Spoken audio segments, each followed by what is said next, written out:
Would you rather have your dream house or pick a skill to be an absolute world expert at?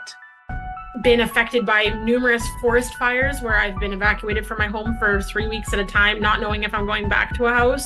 Hmm. You realize very quickly that, like, yes, it's a nice house, but it's a structure. And if you're not happy within the house, the structure means nothing. So, where I am today, I get to live with the person that I love, and we could be living here, which is beautiful, but we could also live in some random part of the world, and I'd be happy.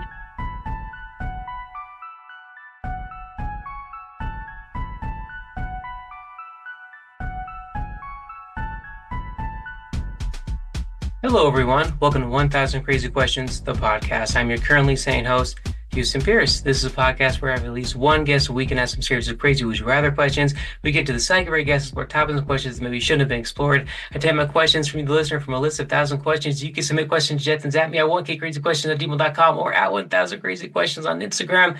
That's 1000 on Instagram. And your social media username will get a shout out if your question makes the episode. And please rate and follow 1000 Crazy Questions on Apple Podcasts, Podchaser, Spotify, and all those spots where you can find your podcast at. And that's it. Let's get into the episode this week.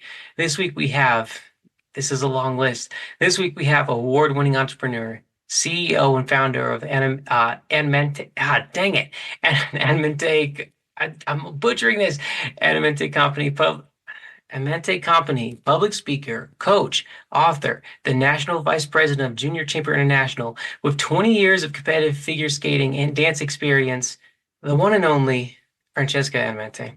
Thank you so much, Houston. I really appreciate the introduction and for having me on your show.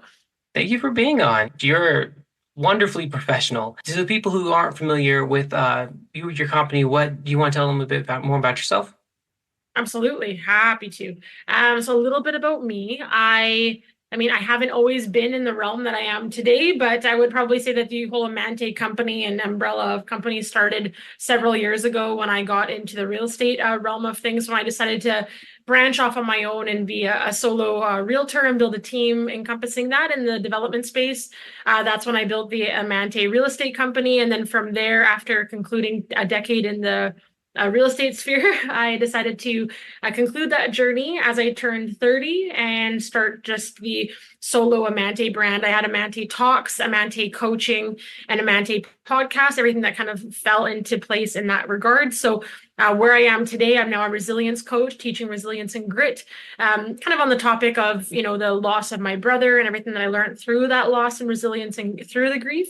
And then in addition to that, I'm very honored to have my own podcast show similar to that of yours. Feel very grateful for the amazing people and entrepreneurs and CEOs that I get to meet and collaborate with in that regard through that platform. And then in addition to that, with my Amante Talks umbrella of that company, what that encompasses is I do anywhere from 3 large events and then 6 to 7 smaller events throughout the year where I feature top CEOs, speakers, leaders in various communities. They come together, they speak on stage, and essentially the whole goal of it originally was to uplift the community and give back to incredible causes and different charities that I'm passionate about. So that's kind of where my journey has brought me to today. But I'm sure you find this in the midst of many incredible leaders that you interview on your podcast, that a lot of us find ourselves on the journey or the pathway in our careers that we would have least expected, but it's just in that midst of trusting the path and really just trusting what brings us joy in the midst of our careers that have led us to where we are today. Yeah, no, that's all awesome, man.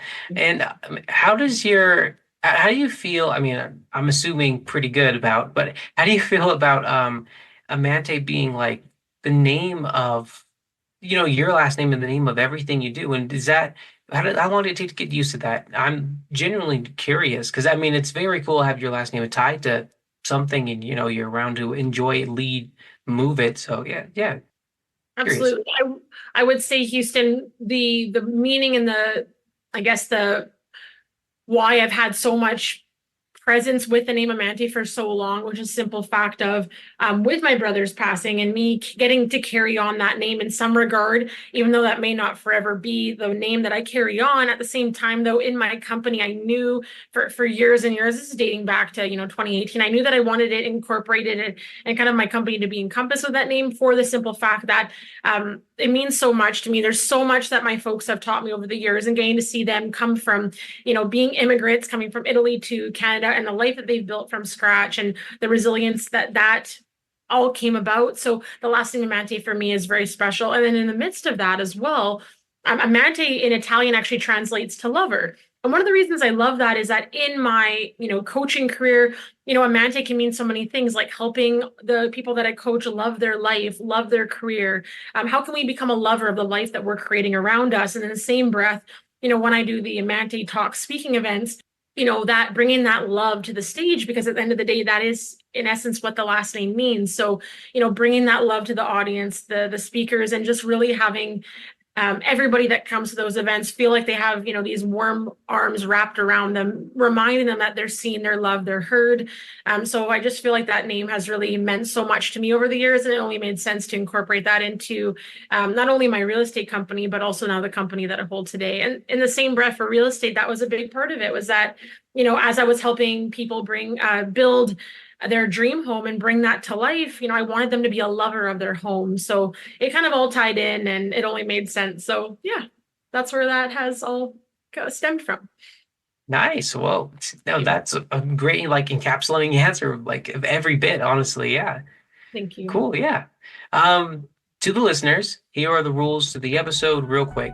There are two rules to this game/conversation. Rule number one, you must always answer the question no matter what. If you have no preference towards one or the other, you say the phrase flip a coin, meaning that each choice is 50-50 to you and that one is neither worse or better than the other. But that rarely happens, so it may not get used. Rule number two, whoever asks the question doesn't have to answer it if they choose not to. These rules exist because as the questions become harder to answer, the rules become harder to follow. This week, we have a Blue Pen episode, so the questions asked and topics discussed will be family friendly. If you want to check out the red version of the podcast, I encourage you. They're just as ridiculous, insightful, and interesting. And Francesca, just want to remind you, this is a conversational podcast. You're never interrupting. We go back and forth. Quick one from a disclaimer to listeners: everything is hypothetical. If you're offended, I can't help that. You can at me. It probably won't respond, but you can at me. And lastly, before we begin, Francesca, is there anything you'd like to ask or declare? Or are there any inherent judgmental biases you may have? Oh, that's good. I'm excited to get started. All right, cool. First question. Would you rather own a jet or own a yacht? I would probably say a jet, because I love to travel, and I feel like a yacht would be very relaxing. And I love the fact that you could, enjoy it on a canal and on the water, on the ocean in some capacity. But I feel like a jet would be really, I have a friend actually, her and her husband own a jet, and it gives them the capacity to be from one place to another within a couple hours, and it skips all of the security and everything, and they're able to really execute a lot of events for their business very smoothly because of that. So I would pick the jet. Cool. So yacht's more like speaks leisure to you, and jet's more like leisure plus efficiency, kind of. Yes. Right? Yeah. Well said. Yeah. I agree with you too, honestly. I like that. Yeah, easy answer. All right, moving on. Would you say, and this wasn't an open-ended question, but does no pain, in your opinion, really mean no gain? I feel like there may be some exceptions to this rule, perhaps, but I feel like most things in life, some of the greatest things that I've accomplished in my life and where I am today in every aspect, both in the personal and the business realm, I would not have gotten here today without some of the hardships that I've went through that have brought me to be the version of myself that I am today. If I look at even where I was 5 years ago to the version of Francesca that exists today, there's so many things that had I not went through and gave me that resiliency, I don't know if I'd be able to, have cultivated the life that I have today. So I would say there's a little bit of pain to get the gain. Yeah, Sure.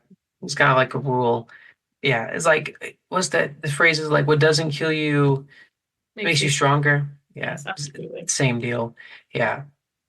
Well, okay, but what about, and this is just me arguing here, so they're taking devil's advocate because I think the world is very much set up in a pain gain system, but what about those who maybe come across adversity and then give up, go through pain and then give up? Do you think it still applies, or are those people in some way still stronger for that? Yeah, I guess it's hard to say. It's so circumstantial and personal to those that experience that. So I can't speak for everyone, but um, I actually, I just lost a friend today, and Oh, I'm sorry. unexpected. No, thank you. I guess the reason I'm bringing it up is that when I look at circumstances like that, there's some people that overcome so much and they've went through so much pain and they've gotten to see the gain and then those results through that pain, and yet sometimes I don't know, the end result is still maybe not the best, and it breaks my heart in that. So I guess not everyone gets to have that happy ending in that regard. But yeah, I I don't Oh, know. oh, When I no. yeah, Oh, I'm sorry. No, to bring that. that's okay. That, But I yeah, think yeah. yeah. Well, speaking of pushing through, uh, would you rather lose your sense of perseverance or lose your sense of athleticism? Hmm, All athleticism, all perseverance. interesting. That's a good question. I don't know. I mean, I think that if you were to lose that, ability to move and walk, I mean, I guess as long as I have a wonderful friend that spoke at a recent Amante Talks event of mine who lost his ability to walk, but his perseverance never wavered. And even though the doctors told him that he could never walk again, he proved them wrong, and he still coaches skiing. He skis today. He's an incredible inspiration for so many. So, I mean, Yeah, his answer for sure would definitely be, keep the perseverance no matter what happens. yeah. But if it's sorry to interrupt, but if the same man that you're talking about had all the perseverance but then couldn't walk, uh, Mhm.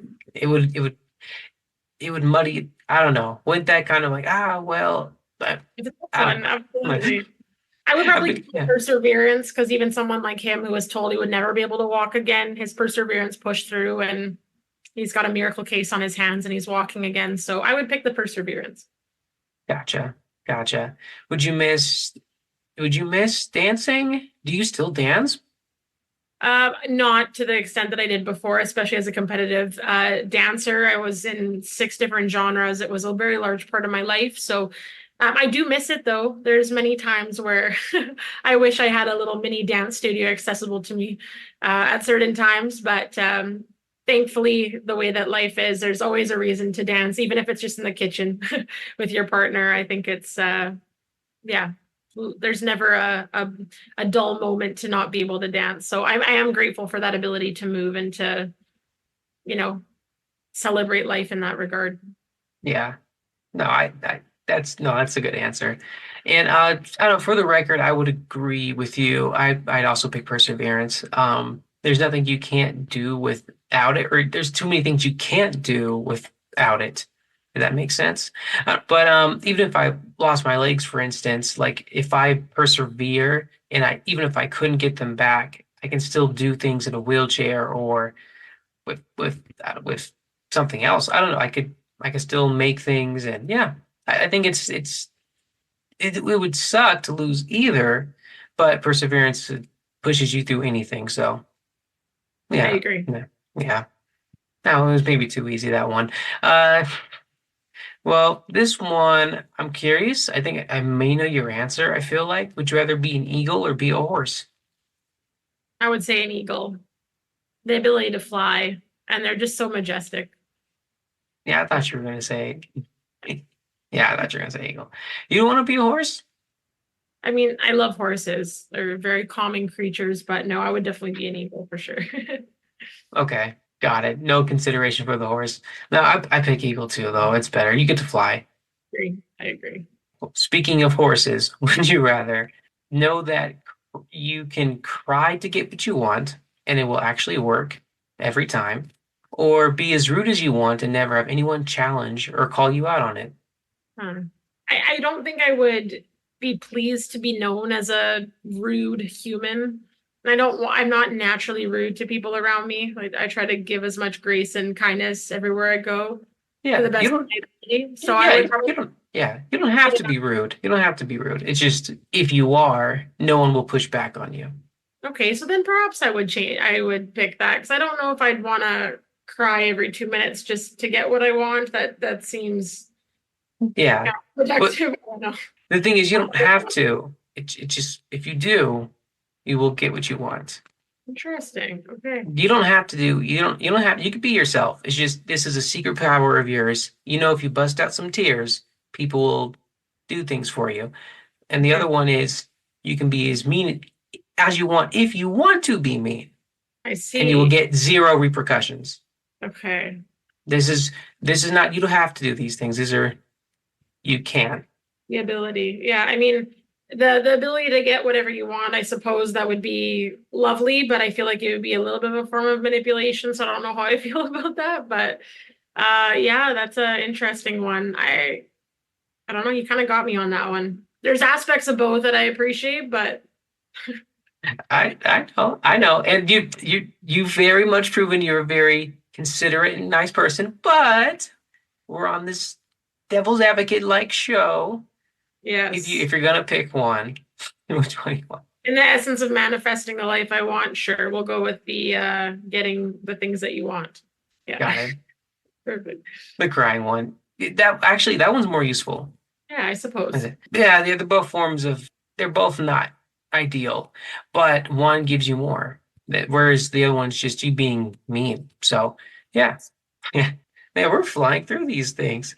What is the best way, in your opinion, that a person could fly if people could do that? So this one requires some imagination. I guess if people, let's say we live in a world people can fly, how should people do that? Should they flap their wings or should we just go? And what's like the speed limit? Like you get to imagine a world where that's just possible. Okay. I would say no flapping of the wings. It would be wonderful just to make a little jump off of like a springboard and off you go. I mean, I've never had the ability to have a race car on a racetrack, but I would probably say no speed limit would be wonderful if we had that ability to fly. No speed But limit for people? no, no, no, no. Well, okay, okay. I think so. Okay. What about people like accidentally hitting each other? But They're perhaps like, if we had the ability to fly, we would know how to mitigate traffic in the air, perhaps. So my hope would be that okay. no speed limit would be balanced out with our very quick ability to adapt and maneuver around people. Okay. Okay. All right. Honestly, I'm afraid of that one. I think we would need a lot of a sky full of people would be one scary for me, and two, yeah, cars I don't trust, so people in the sky. But okay, yeah. Fair enough. Um, Next question. Would you rather excel in a dream that you don't care about and then start failing in all your other dreams and interests, Mhm. or achieve all the dreams that you want to? I mean, you're already achieving, but keep achieving and achieve more, but be incapable of passing on the knowledge or teaching literally anyone else. Interesting. Okay, so what was the first option, if you may repeat that, Houston? Yeah. Excel in a dream that you don't care about, but start failing in all your other dreams and interests. Okay. So, for instance, if you don't care for wrestling, let's say, for instance, and I don't know, maybe you care about wrestling. I'm picking something out of random, but you would have a knack for wrestling promotion and business for some reason. It would just Mhm. be something you don't really have any interest in, you're suddenly really good at. And the things you actually do have interest in start to decline and fail. So you are suddenly a master at things that you don't have your heart into. Interesting. No, I would want to be very good at the things I'm passionate about, and I would want to have the skills to be able to help other people carry out that legacy and that dream if that was their passion. So yeah, So the second one? perhaps, yeah. Okay. So the second one, you can't you're good, but you can't teach anybody. I wouldn't want that. I would want the ability to teach others. Okay. So you've the first one, but you want to be able to teach others then. I would How's think that? so. Yes, that's correct. Okay. So excelling in something, even if you're not passionate, but then being able to teach somebody else. Yep. Okay. So it's more important to you, to kind of like be able to give knowledge to other people, teach more people. Yeah, even if you're not, even if it's like something you're like, Yeah, I about. would have the ability to teach others, even if I wasn't super passionate about what I was doing. The thought of achieving all of the goals in the world, but I'm not able to use that for the good of helping others. I don't know how that would. Yeah, that's a very good question. Yeah. So what's something, for example, that you don't really care about, but would be good that you would find that you would pick in this scenario that you would then teach people about? For instance, I would never be a doctor. I don't feel like that. That's not something I'm interested in. But if I excelled at that, I would like to give that knowledge to people. Interesting. Yeah. Yeah, it's very thought provoking. I mean, the thought of being able to have like I said, every goal in the world, but I can't pass that along. I mean, Yeah. the achievement part is lovely, but I can't, continue to have that legacy have a ripple effect. So like I said, I think my answer would probably be if my only other option were to be to succeed at everything that was not my passion, but I could pass it on, perhaps that would be what I would pick. Yeah. Yeah. Oh, I gotcha. What open-ended one here? What are you more afraid to make? Are you more afraid to make mistakes or not take opportunities? Not take opportunities. Definitely not scared to make mistakes. I feel like, I mean, I'm not going to make them on purpose, but as an entrepreneur or CEO, it's just part of the deal, the part of the game that we make mistakes. There's certain things that we're like, oh, okay, we'd have done that differently, and we adjust and pivot for the next time. And I think that just makes us better leaders if we're able to take those opportunities firsthand. But yeah, not taking opportunities would be definitely my greater fear. Mistakes don't scare me so much, especially in business. They happen. Like I said, I don't think it's not that I want to be making mistakes, but I think that naturally as a leader, there's just certain things that I wouldn't even call them mistakes, but they're just perhaps ways about business that we go about it that we adjust and adapt to differently in the future. So, Yeah, no, makes sense. Makes sense. Do you have any, and feel free not to share this if you want to, but do you have any like missed opportunities that still like haunt you? um, funnily enough, there are not too many that I can think about just because oftentimes when there was an opportunity that came about, or if I got a call asking to speak on a stage or asking to go out of my comfort zone, and even like my very first position as an executive for a company where I flew back and forth to Vancouver from the Okanagan to be an executive team. I was only 17 years old. I was surrounded by 30, 40s, and 50-year-olds that were all on that team. I was definitely by far the youngest, and many people probably would have just said, no, I don't think that's for me. And they saw my potential and I trusted that and I went for it. So I really have trusted along my path. If it was my passion and I was passionate about doing it, I almost often always said yes.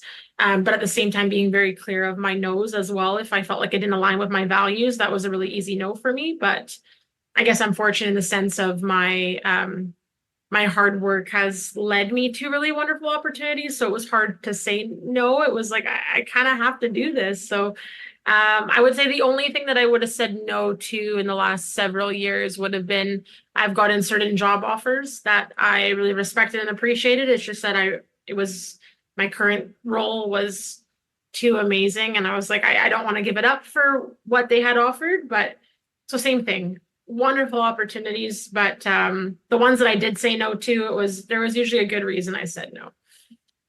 Okay, yeah. So I've heard, especially like I'm at a company right now, and it's kind of a rule. I don't want to say golden rule, but something that you can kind of go by. If you want to excel where you are, you say yes to pretty much everything like that they want to kind of pull you through. Would you say that's like, is this something you recommend to people? Kind of like the say yes mentality? Uh, yes, to an extent, I would say that in my life today, I try, as even with my coaching clients, I always say, make it sure you're very clear on what you're a yes for, and then be very clear on what you're a no for. And that way, when opportunities come about or whatever that may be in your life, that you can kind of see if it aligns with your values. So I would say yes, I think it's good to say yes and to those opportunities, but my greatest advice to the audience would be that every time that you say yes to something, you're also saying no to something else. So be very mindful of what your yeses are. And if you are saying yes to whether it be conducting a training or giving a speech or taking on a contract, like what is that taking away from in other areas of your life? So yes, you might be able to do that training, but maybe that energy you spent 3 hours there could have went to a different company that really would have appreciated your time, and maybe that was where your energy was better spent. So I think just being mindful in that capacity would be where I'd be cognizant of where you're a yes and where you're a no for. Makes sense and good advice. Thank Yeah. you. Yeah. In your opinion, another open-ended one, what is the best sounding language? And then conversely, what is the weirdest sounding language? Interesting. I mean, I'm personally Italian. My parents were both born in southern Italy, so naturally, most people would think I would pick Italian. But I personally love the language. Like I love Spanish. I think it just rolls off the tongue beautifully. But at the same time, I mean, there's so many languages. Our family has many East Indian friends, and like getting to learn their language is just incredible. So that for me, I've always been like, and I just love the culture in general. We also have a couple Mandarin friends that speak Mandarin, and they're just, I love their language. There's just something about it. I also love Japanese. I have a dream of going to Japan one day. So I also love their language. It's just, I don't know, it just rolls off the tongue so lovely. So weirdest sounding language? I don't know. I would say actually personally, like my family's, there's certain dialects within my own Italian family that, like my mom's side, not so much, but my dad's side of like the way that they speak certain Italian words. There are some words that sound really weird. So I would maybe say my own Italian dialect in some capacities would probably be the one I would pick on the opposite end of weird sounding languages, but in the best way. Yeah, gotcha. You know, yeah, I love Spanish. I mean, your first answer, like, well, Italian I like, but it's really close to Spanish, and I think they're both considered passion languages. And yeah, I love the way it sounds also. I don't hear too much Italian. I was in Spain and Portugal for some time. Portugal, man. I mean, Portuguese sounds, as someone who was trying to learn Spanish at the time and thinking I had a shot to understand anything I was really misguided. I didn't understand a Fair, single, yeah. Yeah. For fair. me, that was a weird one, but weird only means different. So I was like, Absolutely. yeah, it was too foreign for my ears. I couldn't, yeah. That's But yeah, we have like flown through these, and you've been like batting them back like too efficiently. No, not too efficiently. I'm just saying like efficiently. Yeah, but we're like actually approaching the last one. So answer the same way you want to. But would you rather have your dream house with everything you can, possibly want, complete dream house, or pick a skill, any skill, to be an absolute world expert at? Oh, it would be the world expert for me. I think that there are many people that have the quote unquote dream house, and it doesn't mean that they're happy in it. I think that Ooh, it's a possession. It's four walls at yeah, the end of the day. yeah. I've lived Well, in yeah. beautiful homes. I currently am in a beautiful home.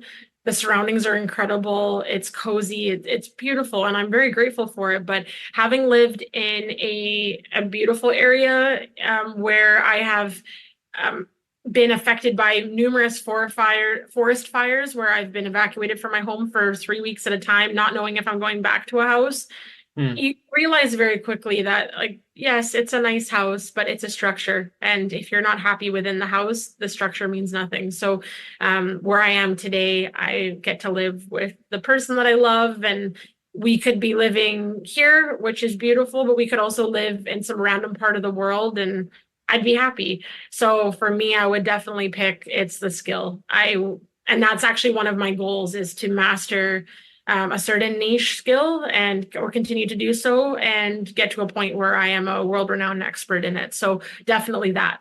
It's a great question. Whoa. If you don't mind me asking, what skill are you trying to go for? Or do you want to become an expert at? Absolutely. I would say, Houston, mine would be, and I mean, right now, I'm leading in the field of being a resilience coach, teaching resilience and grit, especially in helping others go through similar things that my family, overcame, especially with loss and grief. So for me to be in that space as a resilience coach, as an expert in that particular niche, that would be something that would bring me a lot of joy and, having open opportunities for me to help many people along the way would be a beautiful gift. Gotcha, man. Well said. And you know what? I agree with you. Again, I don't think I've disagreed. I don't think I disagreed once, which is, I mean, I've tried to get you to sway, but I can't. I honestly have not disagreed personally with any of the answers. I would also pick skill. Love So it. yeah, yeah. Well done. I'd probably pick an instrument, but yeah. Oh, wait a minute. Here, sorry. Okay, I guess this is the last question. Sorry. If you're ready for this one. Yep. Bonus question. If you could go either forward in time to see your future grandchild and give them some advice, would you do that? Or go back in time and talk to your great grandparent and get advice from them? In either situation, which one would you pick? And please explain what would you say or want to receive from.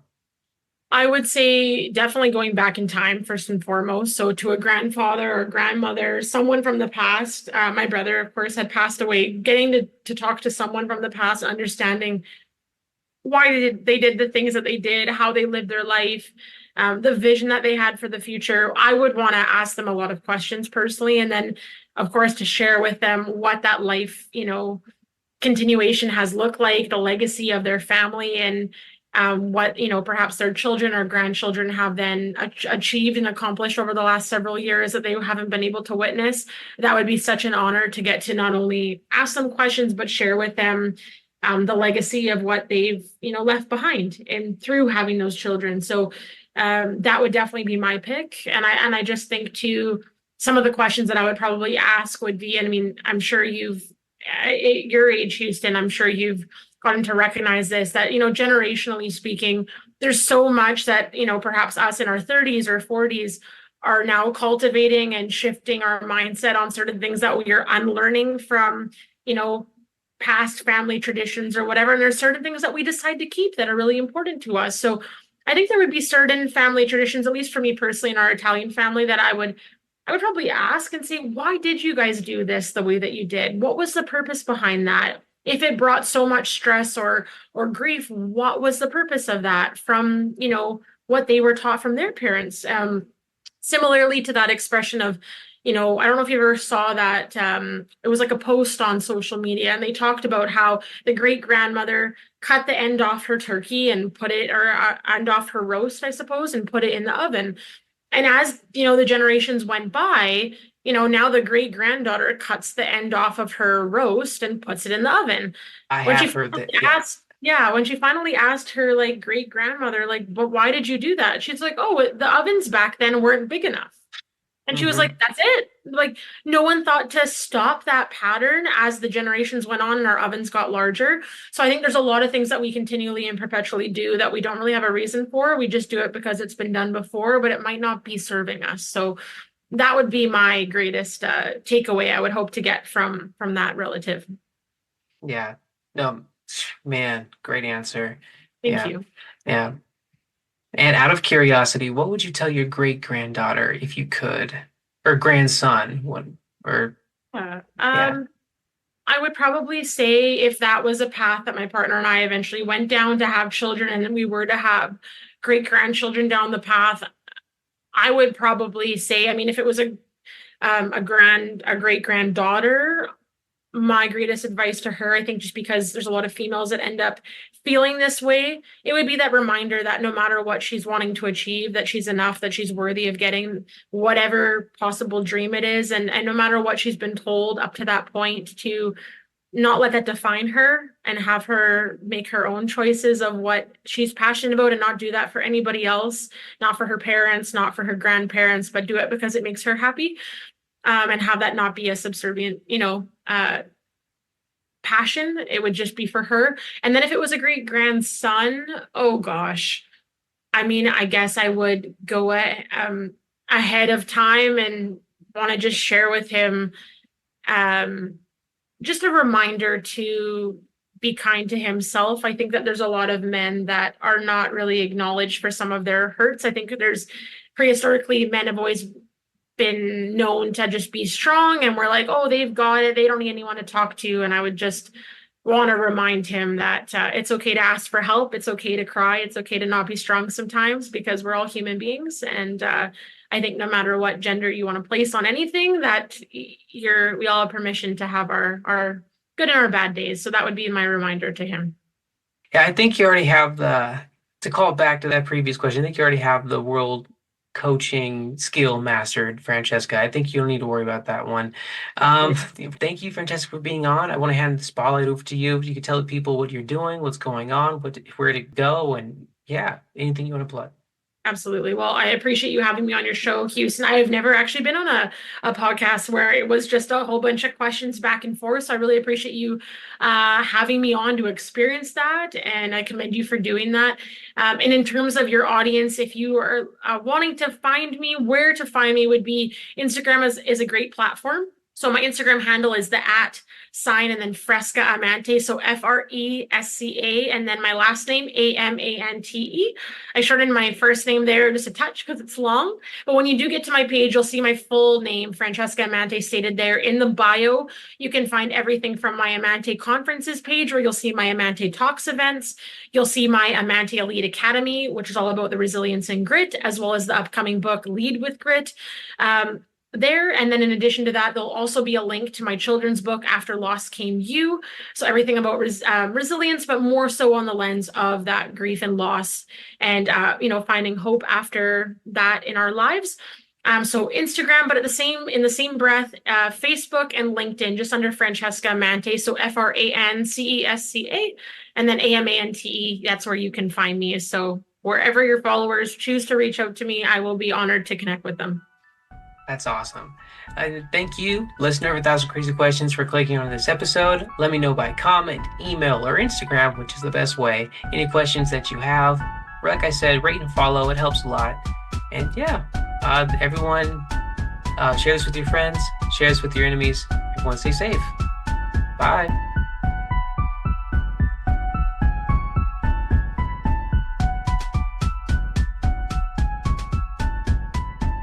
As always, follow my music producer D800, D-800 at BeatStars or SoundCloud.com.